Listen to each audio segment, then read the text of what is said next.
Serpent, dragon, basilic, vouivre, hydre, chimère font partie intégrante des bestiaires mythologiques.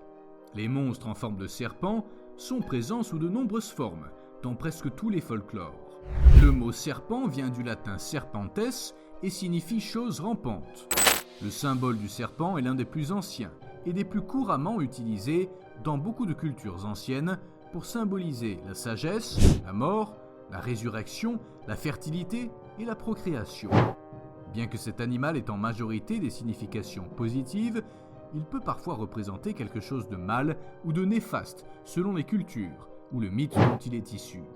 Il est incroyable de constater que le serpent et ses significations se retrouvent dans les mythes et les légendes d'innombrables cultures à travers le monde.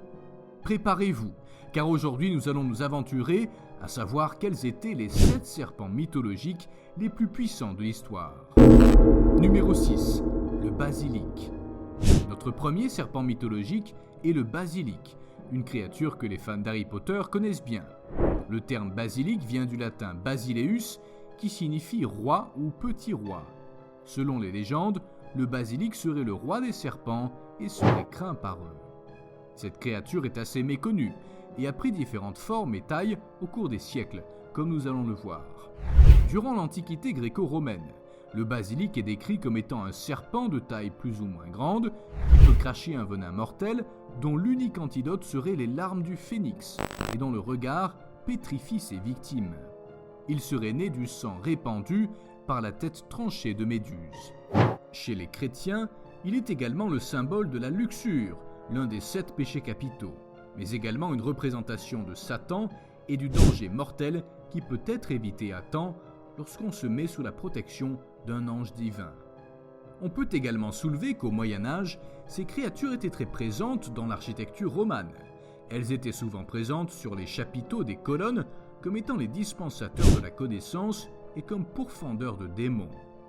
Au fil du temps, le basilic a été utilisé comme source d'inspiration dans de nombreuses œuvres liées à la fiction fantastique. Et aujourd'hui, que ce soit dans les livres, les films, les jeux de rôle ou bien encore les jeux vidéo, le basilic fait partie des créatures fantastiques les plus connues et les plus appréciées. Numéro 5. Quetzalcoatl. Quetzalcoatl était l'un des dieux les plus importants de l'ancienne Mésoamérique. Le dieu connu sous le nom de serpent à plumes est un mélange d'oiseau et de serpent à sonnette et son nom est une combinaison des mots nahuatl pour Quetzal qui signifie l'oiseau à plumes d'émeraude et Coatl qui se traduit comme serpent. Après les 4 destructions du monde, les dieux se rassemblent à Teotihuacan pour discuter de la création d'une nouvelle ère, le 5e soleil. Quetzalcoatl ici joue un rôle de premier ordre. Il descend dans l'inframonde pour rapporter les eaux des anciennes générations afin de créer le 5e soleil. Le serpent à plumes occupe donc une place de premier plan dans le panthéon des divinités. Il est le père de notre ère. Il est important de noter que les hommes ne sont pas créés à l'image des dieux. Leur présence sur Terre ne sert qu'à régénérer le soleil grâce à leur cœur et à leur sang. Numéro 4. L'hydre de Lerne. Si les hydres sont des créatures récurrentes dans la fantaisie, leur origine vient de la mythologie grecque, et plus précisément de l'hydre de Lerne. Fille de Typhon et Échidna, 2 créatures nuisibles qui ont légué à leur progéniture leur nature reptilienne, c'était un monstre dont les descriptions varient. Alors que les plus anciens récits lui donnent un corps de chien et une centaine de têtes, les plus modernes la décrivent telle que nous la représentons le plus, c'est-à-dire dotée d'un corps de dragon et de 5 ou 9 têtes. En outre, la tête centrale était immortelle, rendant cette créature impossible à tuer. Ces terribles gueules, dont le souffle empoisonné tue instantanément quiconque le respire, même quand elle dort, l'une des particularités la rendant plus redoutable qu'elle ne l'est déjà, est que lorsqu'on tranche une de ses têtes, 2 autres repoussent à la place. Tuer l'hydre de Lerne fut la prochaine mission imaginée par Eurysthée, pensant ainsi se débarrasser de son cousin Héraclès. Pour le tuer, il demande de l'aide à son neveu Iolaos. Ensemble, ils coupent toutes les têtes et brûlent les plaies afin d'empêcher la régénération. Dans certaines versions, Héraclès coupe la tête immortelle avec une épée que lui avait donnée Athéna. trempe ses flèches dans le sang empoisonné du monstre et finalement cache les restes sous un rocher. Numéro 3. Jormungandr.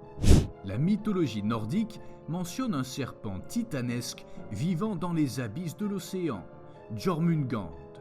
Il est peut-être la plus grande bête de la mythologie norvégienne, et c'est dire, puisque la mythologie nordique compte dans ses rangs Jotunheim, un royaume rempli de géants.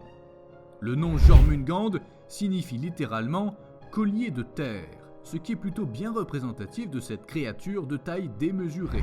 Sa grandeur est telle qu'il peut enrouler son corps autour de Midgard, c'est-à-dire le royaume de l'homme, tout entier, et mordre l'extrémité de sa queue.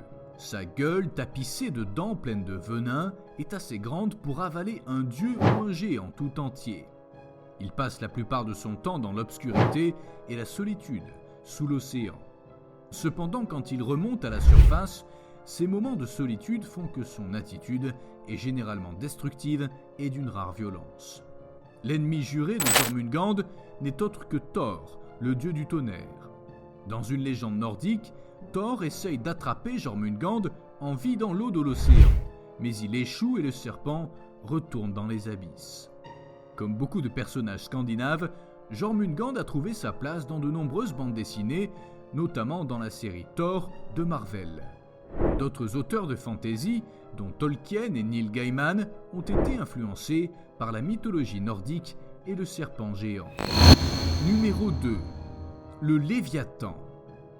Le Léviathan est un serpent mythique qu'on trouve à plusieurs reprises dans les récits des livres hébraïques et bibliques.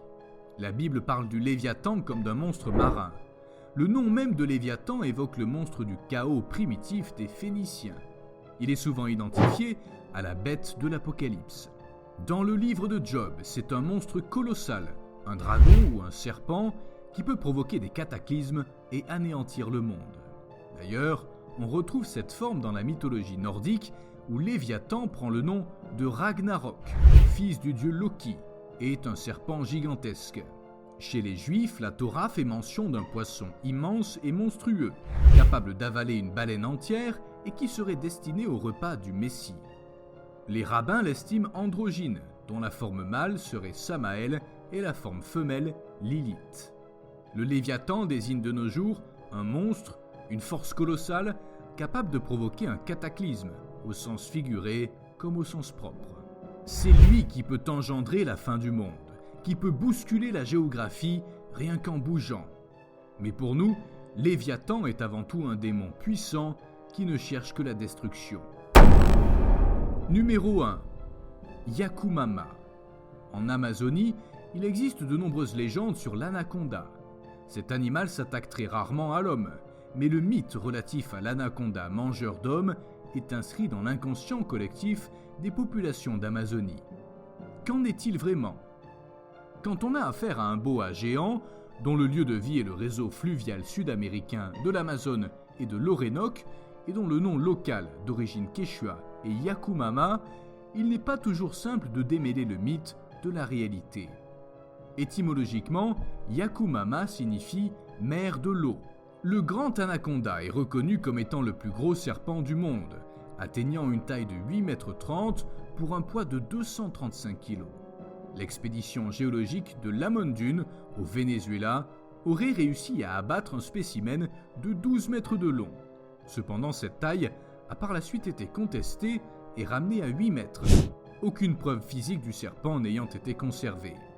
D'après les témoignages, le corps du serpent avait disparu dans le fleuve quand l'équipe revint un peu après l'avoir mesuré.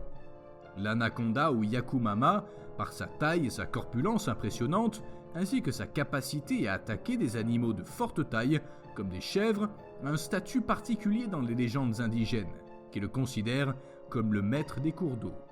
L'allure serpentine des bras de rivière peut laisser penser qu'un énorme serpent s'est rendu responsable de la naissance d'un ruisseau, et d'autres mythes racontent que d'énormes anacondas peuvent contrôler les eaux dans lesquelles ils vivent. Ces légendes ont sans doute contribué aux histoires de serpents d'eau démesurés, en plus des observations de spécimens particulièrement énormes d'anacondas dans leur milieu naturel. Ainsi, à travers tous ces exemples et toutes ces cultures, Le serpent a toujours été à l'origine de bon nombre de nos mythes et légendes. Il a alimenté les peurs de nombreuses personnes, à cause peut-être de son apparence et de sa dangerosité. Néanmoins, les serpents sont de nouveau appréciés pour leur élégance et leur côté indomptable. Malgré le fait qu'il existe un grand nombre d'espèces sur la planète, il reste beaucoup de serpents que vous connaissez à peine. Des serpents géants cachés dans les jungles, dans certaines grottes d'Afrique, ou aux caractéristiques inquiétantes. Voulez-vous les connaître ? Ne manquez pas cette vidéo.